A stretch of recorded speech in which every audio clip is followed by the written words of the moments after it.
की हमारी सत्संग का जो विषय है वो बहुत प्यारा और इम्पोर्टेंट विषय है। उस विषय में ये जानेंगे कि काल किसे कहते हैं। काल या ऐसे समझे मन किसे कहते हैं।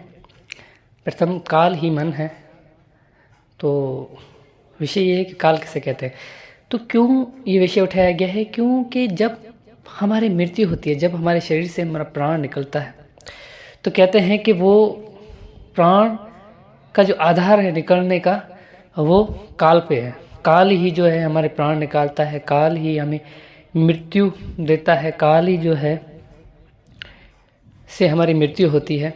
तो हम ये जानना चाहते हैं ये काल है कौन, और हम इस काल को कैसे पकड़ सकते हैं, कैसे इस काल को वश में कर सकते हैं, और कैसे इस काल को छोड़ के हम उस अकाल की भक्ति कर सकते हैं। बहुत प्यारा विषय है, तो सत्संग को पूरी सुनिएगा। अगर आपका हृदय कहे कि जो मैं बात बोल रहा हूँ वो सत्य है, तो सत्संग को शेयर भी कीजिएगा, जैसे सभी सत्य को जान पाएँ और सत्य का लाभ ले सकें। तो प्रथम हम बंदगी करते हैं। बंदगी मेरे सतगुरु कबीर साहब को बंदगी, बंदगी धनी धर्मदास साहब को बंदगी, बंदगी गुरु नानक देव साहब, गुरु अंगद देव साहब, गुरु भीखा साहब, मलुकदास साहब, गरीबदास साहब, रविदास साहब, अचूराम साहब, दादूदास साहब, बन्नानाथ साहब, मेरे सतगुरु विशनदास, सतगुरु प्रागदास, सतगुरु गिरदाई दास, बाबा बुलेशा सरकार, सर्वे संतों को बंदगी, सकल हंस को बंदगी, साहेब बंदगी सतनाम।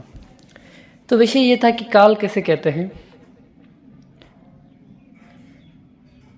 और मन किसे कहते हैं, और हम कैसे काल से मुक्त हो सकते हैं, क्योंकि काल ही तो आधार है हमारी मृत्यु का। कि हम अगर उसको जान जाएंगे तो हम मृत्यु से भी आगे चले जाएंगे और उस काल को प्राप्त कर सकते हैं। तो बहुत सिंपल है, आपको बड़ा उलझाया गया है कि काल को जानना बहुत मुश्किल है, काल को कोई नहीं जान सकता। जब ब्रह्मा विष्णु शिव की उत्पत्ति हुई तो उनको माता दुर्गा ने कहा कि भाई तुम जो है कभी भी उस काल को नहीं जान सकती, और कोई काल को अनुभव नहीं कर सकता, कोई काल को नहीं देख सकता। तो काल है क्या? और ये भी बताया गया कि वो सब में समाया हुआ है। तो प्रथम इस शब्द को देखते हैं, काल का अर्थ क्या निकलता है। काल जो कहते हैं हम ब्रह्म को कहते हैं, और ब्रह्म जो है वो समय को कहते हैं। ब्रह्म ही काल है और काल ही समय है। देखें, अब इस संसार की जो भी चीज़ है, मुझे आप ये बता दें कि इस संसार की कोई भी चीज़ है वो समय से न्यारी है। आपका ब्रह्मा हो, आपका विष्णु हो, आपका शिव हो, मैं हूँ, आप हैं, इस संसार में जो भी है, ये तत्व हो गए, ये प्रकृति हो गई, ये जल वायु अग्नि पृथ्वी, जो कुछ भी है, आपको संसार में जो कुछ भी दिख रहा है, एक बच्चा देख लें, वो बच्चा कैसे अपनी अवस्था को बदलता है। जैसे प्रथम बच्चा होता है, फिर जवानी में आता है, फिर उसका बुढ़ापा आता है, फिर उसका देहांत हो जाता है, इंतकाल हो जाता है, फिर वो इस शरीर को त्याग देता है। लेकिन ये सब चीज़ें किसके आधार पे हो रही है? जिसके आधार पे हो रही है वही तो ब्रह्म है, वही तो काल है। काल यानी कि समय। अब मैं आपसे ये पूछना चाहता हूँ कि इस संसार में कोई ऐसा चीज़ है जो समय से परे है? हमारी मृत्यु समय के आधार से होती है। हमें प्राण भी गिने हुए मिले हैं। तो आप सिर्फ इस बात को समझ जाएं कि इस संसार में जो कुछ भी है वो काल की आधार से ही चल रहा है। अब काल की आधार से कौन निकल सकता है? जो उस अकाल को जान जाता है। प्रथम तो हमें ये जानना है कि काल किसे कहते हैं। तो काल ही समय है। हमें समय से परे होना है, और समय से परे होने के लिए हमें उस अकाल को जानना पड़ेगा। और जब हम उस अकाल को जान जाते हैं, जब उस परम सत्य को जान जाते हैं, तो हम इस काल से मुक्त हो जाते हैं। साहब कहते हैं ना, सतगुरु कबीर साहब कहते हैं कि काल के सिर पर पैर राख, सतगुरु का उपदेश, साहेब आंख पसार के ले चले अपने देश। जब हम काल के सिर पर पैर रखते हैं, तब ही साहेब आंख पसार के, साहेब देखता है कि ये समय से निकला है। समय क्या है? समय बंधन है। प्रेजेंट, पास्ट, फ्यूचर, हम सब इसी में फंसे हुए हैं। कोई भी प्रेजेंट में नहीं होता है। ज़्यादातर लोग या तो पास्ट में होते हैं या फ्यूचर में होते हैं। आने वाला समय और गुजरा हुआ समय, हमेशा हम इन्हीं दो चीज़ों में ही फंसे हुए होते हैं। लेकिन जो समय है उसमें हम नहीं जीते, यानी हम जागृत होकर नहीं जीते। हम अगर होश पूर्वक जिएंगे तो ही हम समय से न्यारे हो सकते हैं। समय से न्यारा होने का अर्थ है कि समय हमारे आधार से चले, हम समय के आधार से ना चलें। हमें मालूम होना चाहिए कि हम ये कार्य कर रहे हैं, ये समय हम उसको डिसाइड कर सकते हैं, हमारे ऑर्डर पर हम कुछ भी कर सकते हैं। ये ना हो कि हम उसके आधार पे चलें, ऐसा ना हो। जब हम जागृत हो जाते हैं, जब हमारी सूरत जागृत हो जाती है, जब हम अपनी आत्मा को जान जाते हैं, जब हम हमारी सूरत को जान जाते हैं, और जो अपने आप को जान जाता है, जो अपनी आत्मा को जान जाता है, जो सूरत को जान जाता है, जो शब्द को जान जाता है, वो ही काल से परे हो सकता है, वो ही समय से परे हो सकता है। क्योंकि आत्मा अजन्मा है, आत्मा अकर्मी है, आत्मा अकाल है, आत्मा ही सत्य है। अब आपको बात समझ में आ गई होगी, और मैं आपको अगर आसान शब्दों में बताऊं और सरल उसको आसान कर देता हूं, तो वो ये है कि जो भी चीज़ इस संसार में नाश हो रही है वो काल है, जो भी नाश नहीं हो रही है वो काल है।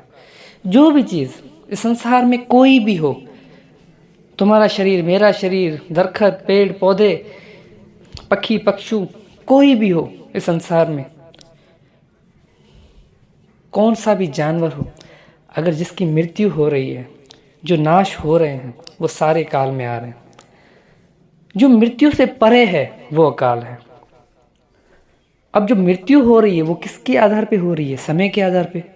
हर किसी का कोई ना कोई समय निर्धारित किया गया है, भाई इस समय पे इसकी मृत्यु होनी है, ठीक है। इसी प्रकार जो समय से परे है वो अकाल है, और वो ही हमारी आत्मा है, वो ही परमात्मा है। तो यही सत्य है। तो गुरु नानक देव साहिब ने भी अकाल की भक्ति के बारे में हमें कहा है, काल की भक्ति के बारे में नहीं कहा। किसकी भक्ति के बारे में कहा है? अकाल की। गुरु नानक देव साहिब कहते हैं कि एक ओंकार सतनाम कर्ता पुरख अकाल मूरत, अकाल मूरत की भक्ति करनी है। हमें उस अकाल को जानना है जो समय से भी परे है, जो काल से भी परे है। और साहिब ने भी कहा है कि काल के सिर पर पैर रख, कि जब तक हम काल के सिर पर पैर नहीं रखेंगे, जब तक हम समय से न्यारे नहीं होंगे, जब तक हम इस शरीर, जो भी समय पे निर्धारित चीज़ों को हम पकड़ के बैठे हैं, जब तक उस पे हम पाँव नहीं रखेंगे, हम क्या करें? जो समय पे निर्धारित की गई चीज़ें हैं, हम उसी को सत्य मान के उसी को पकड़ के बैठे हुए हैं। वो हमारा शरीर भी हो सकता है, वो हमारे पिता का भी शरीर हो सकता है, माँ का भी हो सकता है, इस संसार की चीज़ें हो सकती हैं। कोई गाड़ियों से प्रेम कर रहा है, कोई घर से प्रेम कर रहा है, कोई किस चीज़ से, कोई किस चीज़ से। हर किसी का अपना, कोई दौलत का, कोई पद का, किसको प्राइम मिनिस्टर होना है, किसी को इंस्पेक्टर होना है। हर किसी की एक अपनी अपनी पद है, लेकिन ये किसके ऊपर निर्धारित है? सारे समय के ऊपर, काल के ऊपर। तो साहब ने कहा काल के सिर पर पैर रख। सतगुरु का उपदेश, ये सतगुरु का उपदेश कि हमें इस चीज़ पे निर्धारित नहीं होना, हमें इस चीज़ को पकड़ना नहीं है, बस जागृत होके ये समझना है।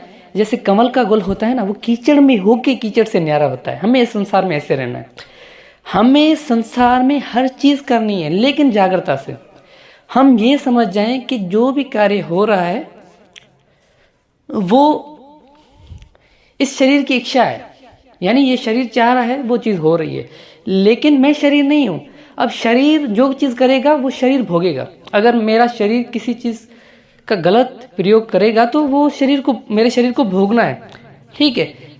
लेकिन मेरी आत्मा हमेशा कर्मी है, वो कर्म से न्यारी है। बस ये बात जानी है कि मैं अगर संसार में कोई भी कार्य करूँगा, फिर वो गलत हो या सही हो, उसकी सज़ा किसको मिलेगी? मेरे शरीर को, यानी कि समय को, यानी कि काल को। लेकिन मैं अकाल हूँ, मैं आत्मा हूँ, मैं स्वरत हूँ, मैं शब्द हूँ। बस ये जो जान जाता है, जो उसको अनुभव कर लेता है, जानना बड़ी बात नहीं है। आज सब जान के बैठे हुए हैं, सब ज्ञानी हैं, जिससे पूछो सब उसी सूरज शब्द का ही ज्ञान दे रहे हैं, उसी जीवात्मा परमात्मा का ज्ञान दे रहे हैं। लेकिन मेन बात ये नहीं है, मेन बात है कि सत्य में हम उसको जानते भी हैं या लोगों की सुनी सुनाई बातें कर रहे हैं, या हमारा अपना अनुभव है।